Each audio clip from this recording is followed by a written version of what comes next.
She was 67 years old when her daughter said one sentence that erased her entire life. "We're leaving tomorrow, Mom. I sold your beach house." But what if the house was never truly sold? What if the mother had already made a decision no one knew about? And what if the greatest betrayal was hidden behind the word love? How far can a child go in the name of protection? And how much can a mother lose before she finally chooses herself? Would you forgive if the person who hurt you believed they were saving you? Before we begin, write the name of your city in the comments and subscribe to this channel. May those who subscribe be given ease in fortune, good health, and a life made lighter in every way. Amen. I was 67 the morning my phone rang before sunrise.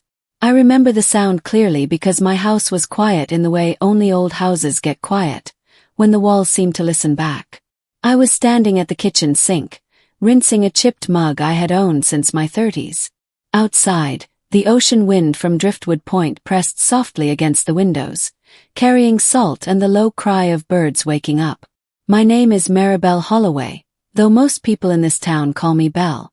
I have lived alone for 14 years, ever since my husband Jonah died in the bedroom facing the sea.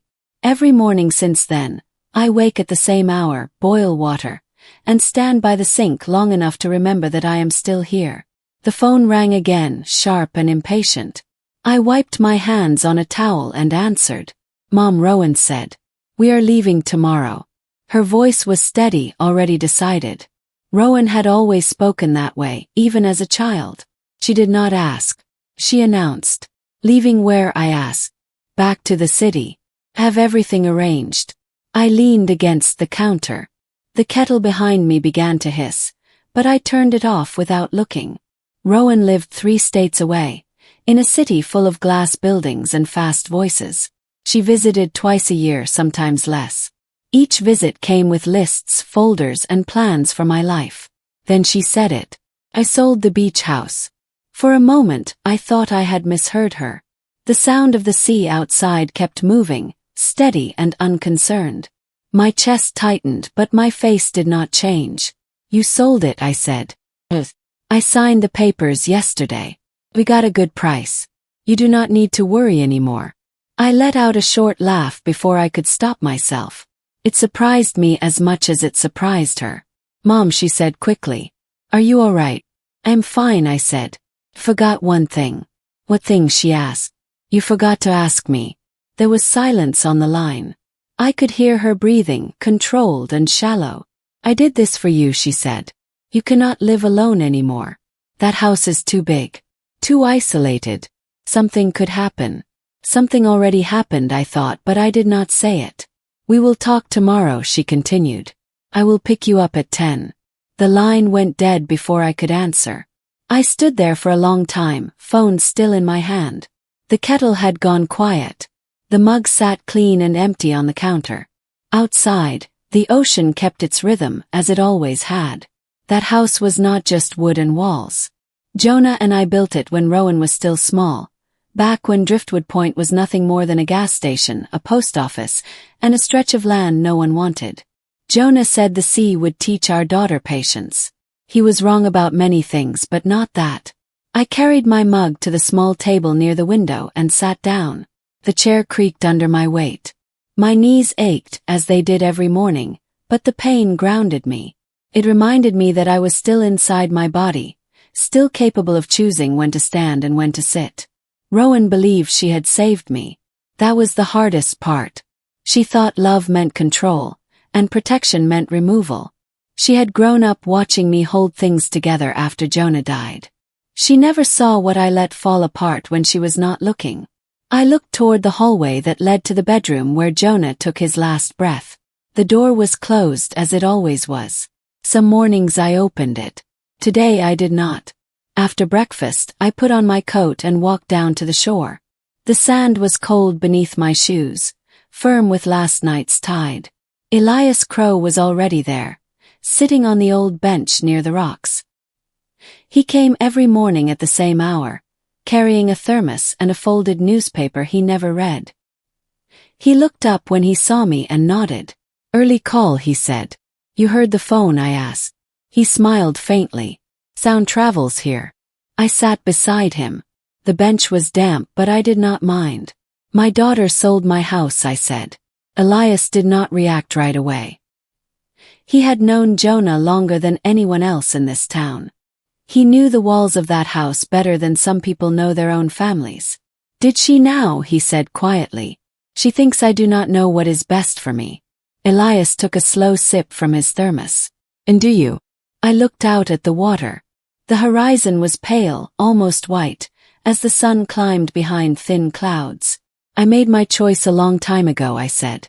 She just does not know it yet. Elias did not ask me to explain. That was why I trusted him. Some people listen without needing ownership of your words. When I returned home, I opened the drawer beneath my bed and took out the envelope I had kept there for 3 years. Inside were papers, signatures, and a decision that had taken me months to make. I ran my fingers over the edge of the documents, feeling the weight of them settle into my palms.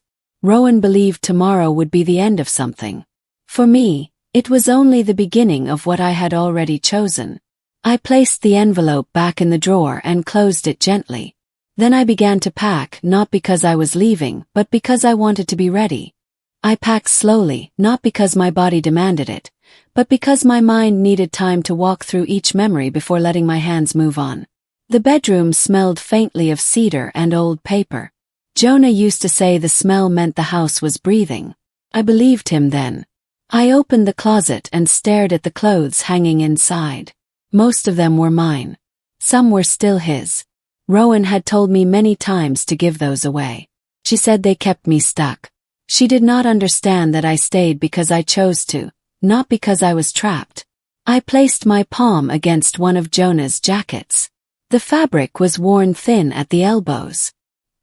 He had worn it the night he promised Rowan he would teach her how to swim properly, not like the careless splashing he saw at the public pool. He never got the chance. I left the jacket where it was. I packed only what I needed. Few dresses, 2 sweaters, my old Bible with a soft cover and notes scribbled in the margins from years when I needed words stronger than my own. A framed photo of Rowan at 12, her hair pulled back tight, her face serious as she held a certificate from school. She had always been proud even then. By midday the house looked the same. That comforted me. The walls did not know they had been sold, and I was not about to tell them. The knock came in the afternoon. Firm. Confident. Rowan never knocked softly. I opened the door before she could knock again. Mom, she said, stepping inside without waiting. She looked around immediately, her eyes scanning corners, floors, shelves, checking for hazards, for proof of neglect, for justification. You came early, I said. I had meetings cancelled, she replied. I wanted more time. She placed her bag on the chair and pulled out a folder thick with papers. I have arranged everything, she said. The apartment is ready. Medical checkups are scheduled. You will like the view. Not the sea, but still nice. I sat down at the table. Rowan remained standing. Did you eat? She asked. Are you sure? She exhaled, frustrated. You always say that. You always ask, I replied. She opened the folder. I could see the sales contract on top, my address printed neatly in black letters. Seeing it written that way felt strange, like reading your own name on a stone. The buyers are a young couple, she said. They want to renovate, modernize. It will be good for the house. The house does not need to be good, I said. It already is. Rowan looked up sharply. Mom, please. This is not about the house. It never is, I said. Her jaw tightened. You cannot keep living like this. Alone. Talking to the sea. Relying on neighbors. Elias is not a neighbor, I said. He is a friend. She waved her hand. That is exactly what I mean. I reached for the folder and closed it. You sold something that was not yours to sell, I said calmly. Her face flushed. I am your daughter. That does not make you my owner. The words hung between us. Rowan had never heard me speak that way. I had raised her to be strong, but I had also taught her that strength came with obedience. I saw now how that lesson had twisted. I stood up and walked to the bedroom. She followed, still talking, explaining, defending. I opened the drawer beneath my bed and took out the envelope. What is that? She asked. I returned to the table and placed it in front of her. Something I signed before you signed yours, I said. She opened it and began to read. Her eyes moved quickly, then slowed. Her mouth parted slightly. You did this 3 years ago, she whispered. Without telling me. Her hands trembled as she lowered the papers. You gave the house away. I gave it purpose. Rowan sank into the chair. For the first time since she arrived, she looked small. You had no right, she said softly. I had every right, I replied. I waited until you were grown. Until you had your own life. Then I chose mine. She stared at the table. I could see the child in her then. The one who used to wait for Jonah to come home before eating dinner. Why did you not tell me? She asked. Because you would have tried to stop me. She did not deny it. We sat in silence as the afternoon light shifted across the floor. Outside, the sea kept moving, unaware of contracts and signatures. Tomorrow will still come, I said. But it will not look the way you planned. Rowan closed the envelope carefully, as if it might break. I need time, she said. So do I replied.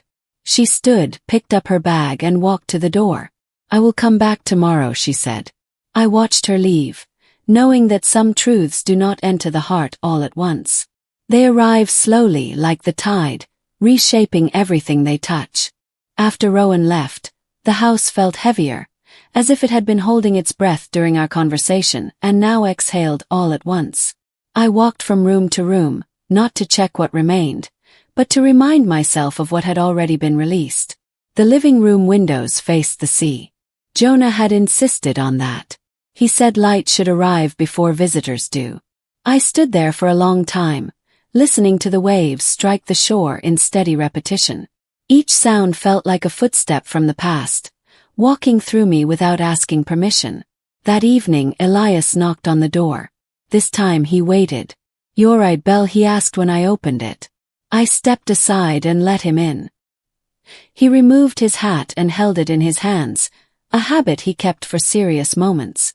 Rowan came, I said. He nodded. Figured. She knows now. About the house. He looked around, his eyes resting on the walls, the ceiling, the old clock above the fireplace. That clock had stopped once years ago, on the exact day Jonah died. I never fixed it.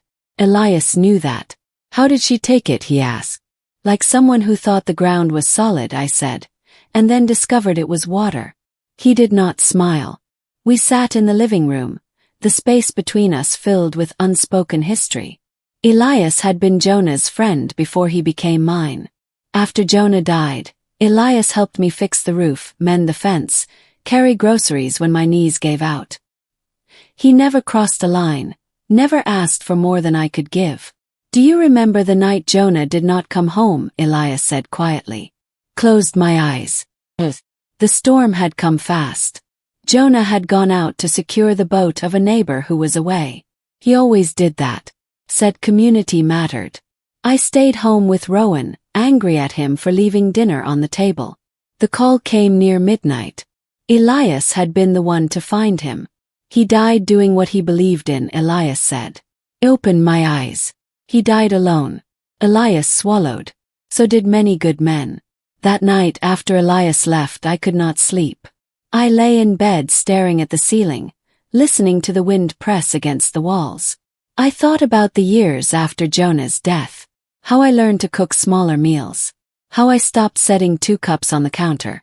How Rowan learned to step into decisions that were not hers yet. By morning my body was tired but my mind was clear. I dressed early and walked down to the old community hall near the shore. The building was small, worn but clean. Inside, a woman named Clara was arranging chairs. She smiled when she saw me. "You came," she said. "I told you I would." The hall would soon become a place for women like me. Women who had lost homes, partners, footing. I had spent months planning it quietly, using savings Jonah and I had set aside long ago. The house was only one part of it. Later that day, Rowan returned. She stood at the doorway, hesitant. "Can we talk?" she asked. We sat at the table again. She did not bring folders this time. "I did not see you as someone who still needed a life," she said. I saw you as someone who needed safety. Safety without dignity is just another cage, I replied.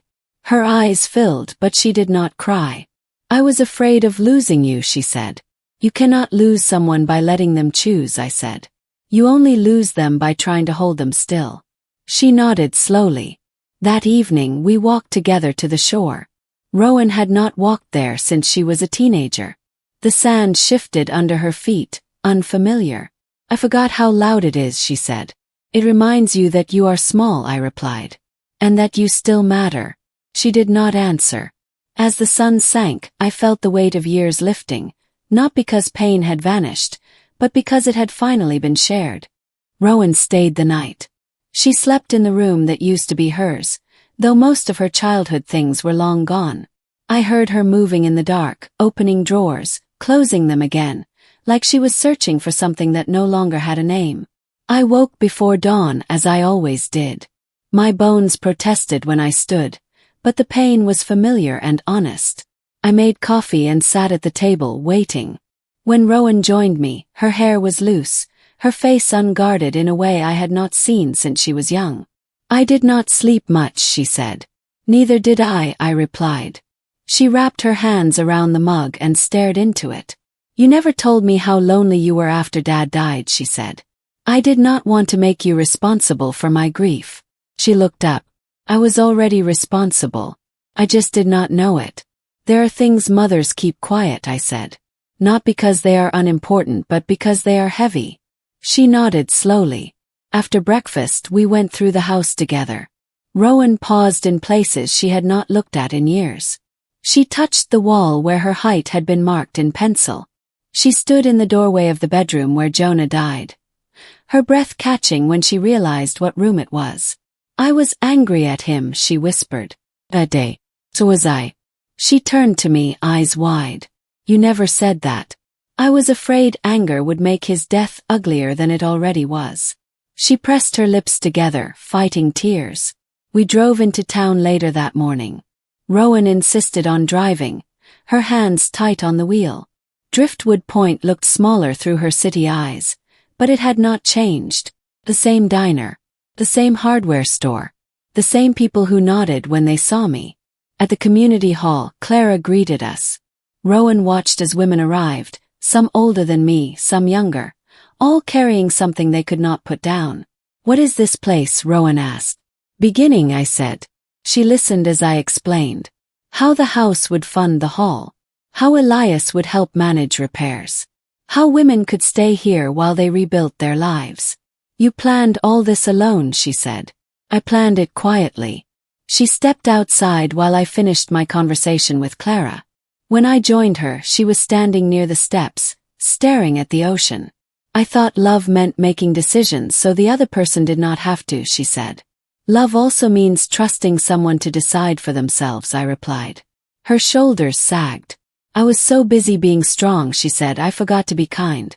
That evening, Rowan helped me cook dinner. We moved around the kitchen carefully, like strangers learning each other's rhythm. When we sat down to eat, the table felt less empty than it had in years. Later, she found Jonah's jacket in the closet. Can I keep this? She asked. She held it to her chest for a moment, then folded it carefully. That night, as I lay in bed, I realized something had shifted. Not everything was healed. Not everything needed to be. But the silence between us no longer felt sharp. Outside, the sea kept its watch. Inside, a mother and daughter learned how to speak without fear. Rowan left early the next morning. Not in a rush this time. She hugged me at the door, holding on longer than she used to, as if she was memorizing the shape of my shoulders. I will come back next week, she said. Not to fix anything. Just to be here. I believed her. After she drove away, the house settled into its usual quiet. I washed the mug she had used and placed it upside down beside mine. For the first time in years, I did not feel the need to remove it right away. By mid-morning, Elias arrived with a toolbox in the back of his truck. He said nothing about Rowan. He never pushed for explanations. We started with the back room. The floorboards there had always been weak. Jonah meant to fix them. He never did. As Elias worked, I sat on a chair near the window and watched him move with steady patience. His hair had gone white without either of us noticing when. Time does that. It moves quietly when you are busy surviving. You ready for tomorrow? He asked. Sure. He nodded. I had been sure for a long time. The transfer of the house would be finalized the next day. Not to a stranger, but to the work it would serve. Elias would stay on as caretaker. I would move into a small place near town, close enough to walk to the hall, far enough from the sea to let it stop shouting at me every night. That afternoon, I walked to the shore alone. Tide was low. The sand stretched wide and uneven. I took off my shoes and let the cold reach my feet. It hurt, but it felt real. I spoke out loud, not to the sea, but to myself. You are allowed to live. The words sounded strange, but necessary. I thought about the years after Jonah died. How I learned to be useful instead of present. How I poured everything into Rowan so I would not have to sit with my own grief. I thought about how easy it is to confuse sacrifice with love. I stayed there until the sun dipped low. That night I slept deeply. The next morning came clear and bright. Elias drove me to town. The office was small. The clerk smiled kindly, like she already knew the story without hearing it. I signed my name carefully. My hand shook once, then steadied. When it was done, I felt no relief. No regret. Only a quiet sense of rightness. Sighed. Elias waited. It is finished, I said. He nodded. Then he surprised me by taking my hand. You did good, Belle. I squeezed his fingers once and let go. In the afternoon, I returned to the house one last time. I walked through each room slowly. I did not rush. I did not cry. In the bedroom, I opened the window and let the sea air in. I did not close it when I left. I locked the door, placed the key on the table inside the hall as agreed, and walked away without turning back. The town felt different. Lighter. Or maybe I was. When I reached my new place, the sun was setting. The rooms were small but clean. The silence there was gentle, not demanding. I unpacked only one bag. That night, I sat on the edge of the bed and listened to the absence of waves. It was enough. The first morning in my new place felt unfamiliar. The light entered through a narrow window, pale and soft. There was no sound of waves, only the distant hum of traffic and a rooster from somewhere behind the buildings. I sat up slowly, waiting for the usual heaviness to press down on my chest. It did not come. I made breakfast on a small stove. One pan, one plate. The simplicity surprised me. For years, I believed loneliness lived in small spaces. I was wrong. Loneliness had lived in places filled with memories that no longer asked to be held. I walked to the community hall just after 8. The air smelled of damp wood and fresh paint. Clara was already there, sweeping the floor. You are early, she said. So are you. She smiled. We worked without talking for a while. Chairs were arranged. Windows were opened. By 10, the first women arrived. They came quietly like people entering a church. Some carried bags. Some carried nothing but their posture. I greeted each one, learning names, listening without interrupting. Loss sounds different in every voice. One woman, younger than me, sat alone near the back. Her hands shook. I brought her tea and sat beside her. My husband left, she said without looking at me. He sold the house while I was at work. I did not respond right away. You are not alone here, I said finally. She nodded, as if that sentence was something she had been waiting to hear. In the afternoon, Elias stopped by. He had fixed the back room and checked the wiring. He looked tired but satisfied.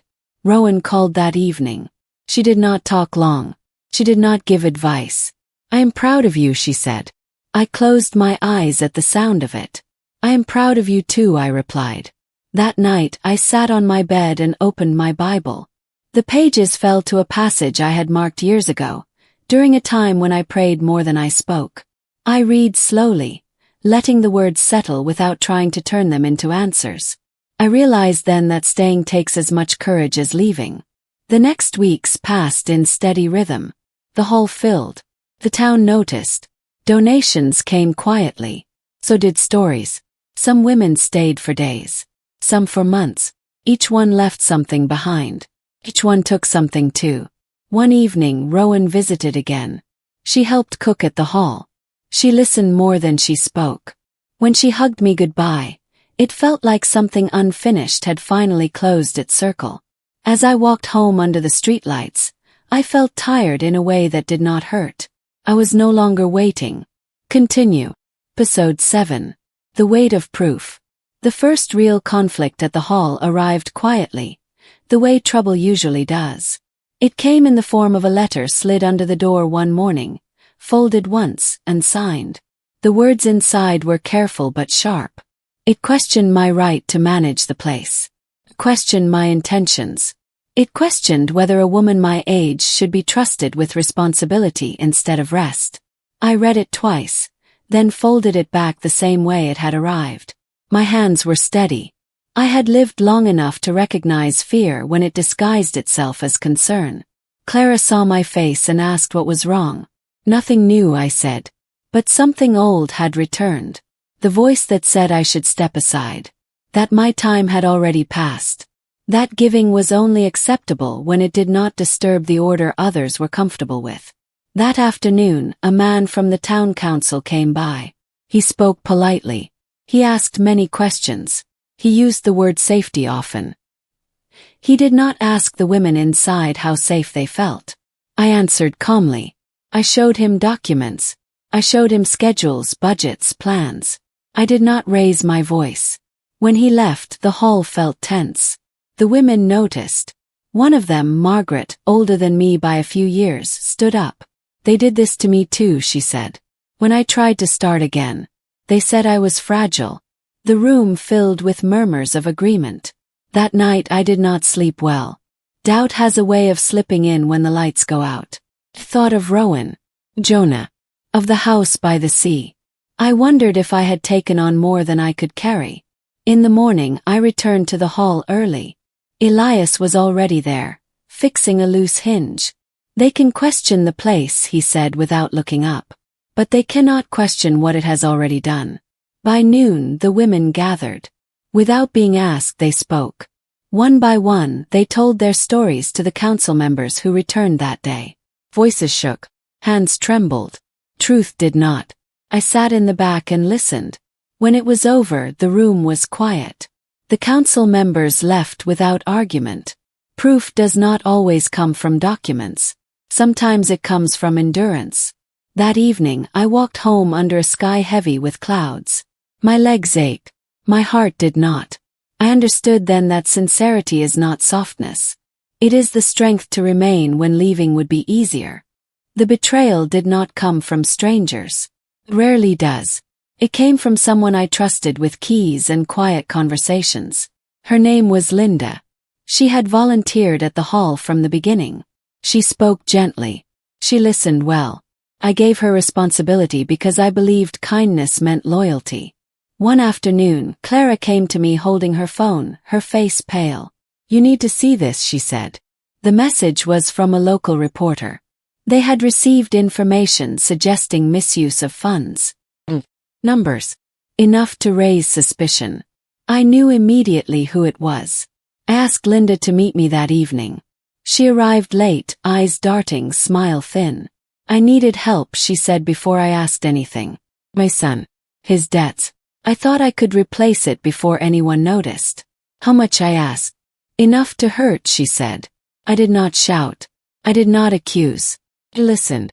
Then I asked her to leave. The next day the town talked. Whispers spread faster than facts. Some women stopped coming. Others came angry, defensive, afraid. I stood in front of them and told the truth. Every part of it. If you choose to leave, I understand, I said. If you choose to stay, I will still be here tomorrow. That night, I sat alone in my small room, staring at the wall. Betrayal feels heavier when it comes after hope. It makes you question your judgment, your worth, your right to trust again. Rowan called. She had heard. Do you want me to come, she asked. No, I said. I need to stand where I am. She did not argue. In the morning, the women returned. Not all of them. Enough. We reorganized. We corrected records. We rebuilt slowly. Trust, I learned, is not blind. It is brave. The weeks after the betrayal tested everything we had built. Donations slowed. Attendance thinned.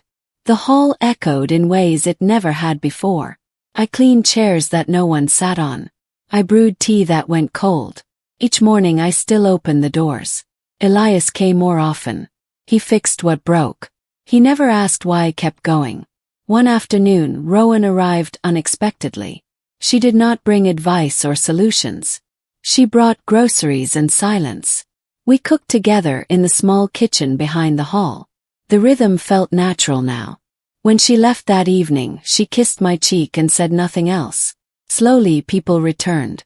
Not because the town had forgiven us, but because the women needed a place that did not disappear when tested. Margaret came every day. So did the younger woman whose house had been sold without her knowledge.